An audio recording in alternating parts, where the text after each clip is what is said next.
दोस्तों 16वीं सदी से लेकर 18वीं सदी तक मुगल राजाओं ने भारत के ऊपर राज किया। मुगल राजाओं को शानो शौकत के लिए काफी ज्यादा जाना जाता है। कहा जाता है कि इनमें से कई राजा तो एक दिन में इतना ज्यादा रुपए खर्च करते थे कि उसमें एक परिवार पूरे साल भर खा सके। इसी के साथ मुगल राजा काफी ज्यादा अय्याश हुआ करते थे। वह अय्याशी में भी अपनी काफी संपत्ति खर्च कर देते थे और अपनी कई रखेल और नर्तिका को महल तक दे देते थे। और आज हम आपको यही बताएंगे कि आखिर एक मुगल राजा की दिन की शुरुआत कैसे होती थी और उनके दिन का अंत कैसे होता था। आखिर उनकी दिनचर्या कैसी हुआ करती थी। हेलो दोस्तों, मैं हूं आपका दोस्त सुरेश सांचोरी और आप देख रहे हैं हिस्ट्री टेलीविजन यूट्यूब चैनल। दोस्तों, मुगल साम्राज्य की शुरुआत हुमायूं और बाबर ने की थी और जब वह भारत आए थे तब मुगल साम्राज्य की बस नींव ही रखी हुई थी। इसलिए जब ये राजा बने थे तब उनकी जीवन शैली किसी प्रकार से फिक्स नहीं होती थी और ना ही कोई ऐसा नियम या फिर परंपरा होती थी जो कि राजा को मानना पड़ता था। वह अपने हिसाब से ही चीजों को करना पसंद करते थे। वह हमेशा सुबह जल्दी उठ जाते थे और फिर अपने वक्त के हिसाब से सारी चीजों को करते थे और जब उन्हें मौका मिलता था तब वह आराम करते थे या फिर कहा जाए कि अय्याशियां करते थे।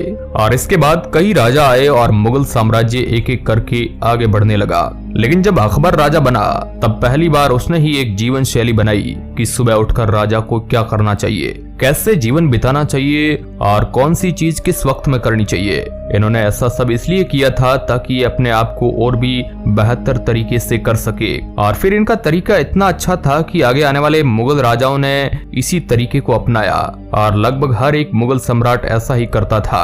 अकबर ने सबसे पहले शुरुआत की थी कि सुबह उठकर नहा धोकर दैनिक प्रार्थना करने की, यानी कि राजा को सबसे पहले उठकर अपनी दिन की प्रार्थना करनी चाहिए, चाहे वह किसी भी प्रकार की प्रार्थना क्यों ना हो। अकबर भी ऐसा ही करते थे। सुबह उठकर अपने धर्म यानी कि मुस्लिम धर्म के हिसाब से प्रार्थना करते थे और जब उनकी प्रार्थना खत्म हो जाती तो वह अपने महल के झरोके में जाकर खड़े हो जाते जहां पर उनकी प्रजा उन्हें देखने आती थी।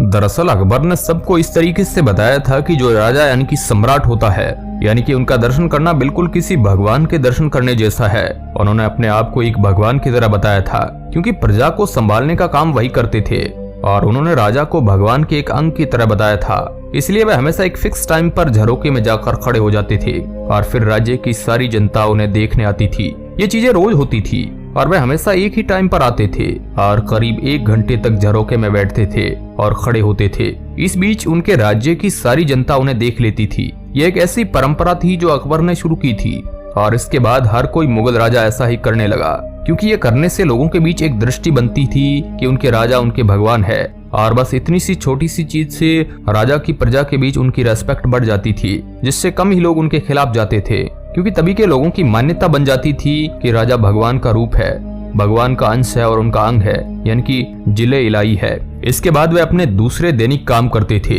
अपनी बेगम से बात करते और फिर वो अपने दरबार में चले जाते जहाँ मंत्री उनका इंतजार करते थे।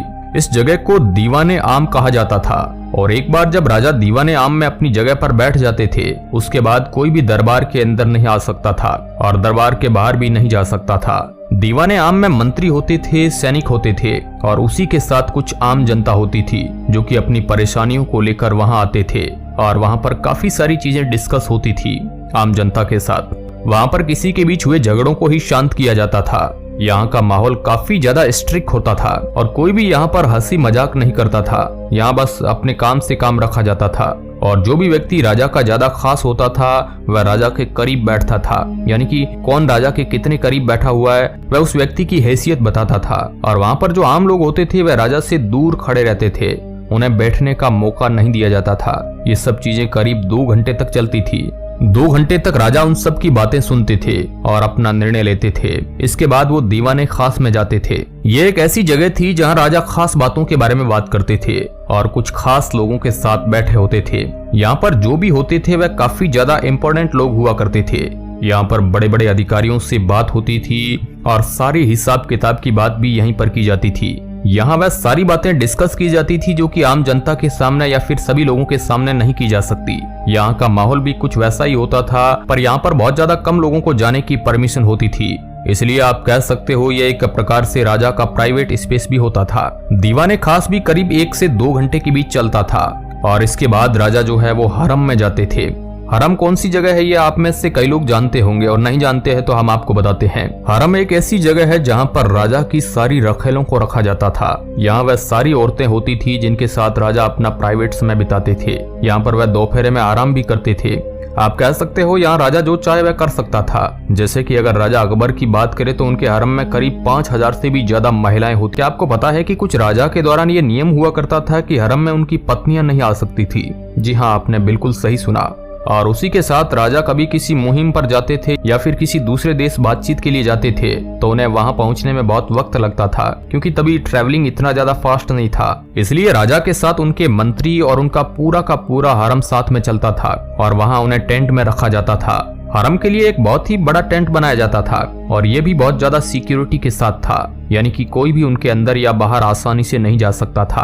और हमने आगे जो भी सारी बातें की थी वह नचनिया को या फिर अपनी रखेलों को महल में भेंट दिया करते थे और महंगे महंगे वस्त्र और गहने दिया करते थे, और वह उसी के लिए होता था जो राजा का जिस पर ज्यादा दिल आता था वह उस पर उतना ही लुटाते थे। खैर दोस्तों, अब हरम में कुछ 2-3 घंटे बिताने के बाद जब शाम हो जाती थी तब राजा फिर से दीवाने आम में जाते थे और इस बार यहाँ पर वह सारी इंडस्ट्रियल बातें होती थी, यानी कि फैक्ट्री में कितनी चीजें बनाई गई और कितनी चीजें चाहिए। इसी के साथ सेना में कितने लोगों को भर्ती किया गया है या फिर कितने लोगों की जरूरत है, इन सारी चीजों के ऊपर बात होती थी। यहाँ पर अस्त्र और शस्त्र की बात भी होती थी, यानी कि अगर किसी के पास कोई अच्छा शस्त्र है या फिर कोई नया डिजाइन है तो वहाँ पर पेश कर सकता था और उसके लिए उसे इनाम दिया जाता था। और यहाँ पर ही सैनिकों की पोस्ट को ऊपर बढ़ाया जाता था, यानी कि अगर किसी सैनिक ने बहुत ज्यादा कमाल का काम किया है तो उस शाम में जो दीवाने आम होता था वहाँ पर उस सैनिक को अच्छे पोस्ट पर प्रमोशन किया जाता था। और अगर किसी ने बहुत ही ज्यादा बुरा काम किया है या फिर किसी भी प्रकार के देश के खिलाफ कोई विद्रोह किया है तो फिर उसे इसी समय उसे जेल में डाल दिया जाता था या फिर सजा दी जाती थी, यानी कि ये वक्त पूरी तरीके से सेना और विकास को दिया जाता था। और इसके बाद फिर से एक बार दीवाने खास होती थी और इस बार वह सारी बातें की जाती थी जो पिछले दीवाने खास में आधी रह गई हो या फिर कोई नई बातें आई हो। और यहाँ पर भी बहुत ही ज्यादा टॉप सीक्रेट बातें ही होती थी जो कि सबको नहीं बताई जा सकती थी, जहाँ पर राजा के बस मंत्री ही होते थे। और आपको पता होगा कि मुगल साम्राज्य कितना बड़ा था और इतने बड़े साम्राज्य को संभालना कोई आसान काम नहीं था, इसलिए राजा को हर एक चीज के लिए वक्त देना पड़ता था। यानी कि अगर 2 इम्पोर्टेंट मुद्दे हैं और उसमें से ज्यादा इम्पोर्टेंट जो है उसे सुबह निपटाया जाता था और कम इम्पोर्टेंट वाले को शाम में निपटाया जाता था। और ऐसे राजा को अपने दिन का करीब 16 घंटा इन सब काम में ही देना पड़ता था। और रात हो जाती थी तब राजा दीवाने खास के बाजू में बनी एक और इमारत में जाते थे जहाँ पर भी यही बातें होती थी, लेकिन यहाँ पर और भी ज्यादा सीक्रेट बातें की जाती थी। अकबर के दौरान इस जगह को दौलत खाना कहा जाता था। जो दौलत खाना होता था उसके बाजू में ही गुसल खाना होता था, यानी कि वह जगह जहां पर राजा अकेले में अपना कीमती समय बिताते थे, नहाते थे और शांति को महसूस करते थे। और इसके बाद आगे जाकर जहांगीर के दौर में दौलत खाने को ही गुसल खाना कहा जाने लगा। ये दोनों अलग चीजें थी, लेकिन फिर आगे जाकर इनका मतलब एक ही हो गया।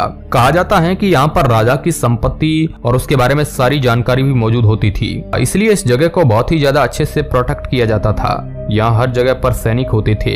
ये सारी ऐसी चीजें थी जो कि हर एक राजा मानता था और इसे फॉलो करता था, क्योंकि इससे ही दरबार और राज्य में एक डिसिप्लिन पैदा होता था। जब अकबर ने ये परंपरा शुरू नहीं की थी उससे पहले दरबार में किसी को भी किसी चीज का सही वक्त नहीं पता था, जिसकी वजह से काफी गड़बड़ भी होती थी और इसका कई दुश्मन फायदा भी उठाते थे। इसलिए इन सारी चीजों को बनाने की काफी जरूरत थी जो कि अकबर ने पूरी की। और इसके बाद इन सब चीजों को आने वाले हर एक मुगल राजा ने माना और ऐसे ही रूल फॉलो किए।